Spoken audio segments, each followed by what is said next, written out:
তীব্র ভাঙনের মুখে ঘরবাড়ি ও আসবাবপত্র নৌকায় উঠিয়ে এক চর থেকে আরেক চরে যাচ্ছেন বাসিন্দারা। সেখানে নদীর বুকে জেগে ওঠা নতুন চরে মিলছে কোনো রকমে বেঁচে থাকার ঠাঁই, আবার কখনো বন্যা ভাসিয়ে নিচ্ছে ঘরবাড়ি, নষ্ট করছে ফসল।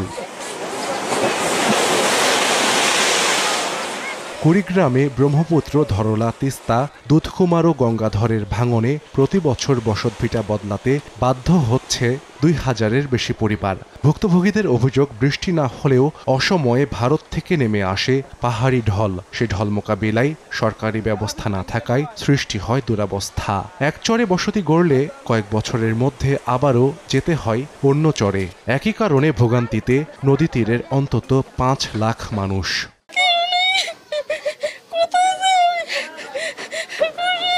নদী তো ভেঙে আসতেছে, আমাদের এখানেও তো ভেঙে চলে যাচ্ছে। বাড়ি ঘর দুয়ে তো ভাঙা শেষ, কি কমো বাবুরে। যিনি জানাতে থবে তার কোনো আস্তরণ নাই। চর ভাঙে আর এক চরে যাই, ও চর ভাঙে আর এক চরে যাই। ২০-২৫ বছর হইলো আমরা ধরে নিয়ে চরে থেকে চরে যাই, ও চরে থেকে চরে যাই। ওই পাশে ভূমি বাড়ির মধ্যে নিয়ে যাকবেন নাকি?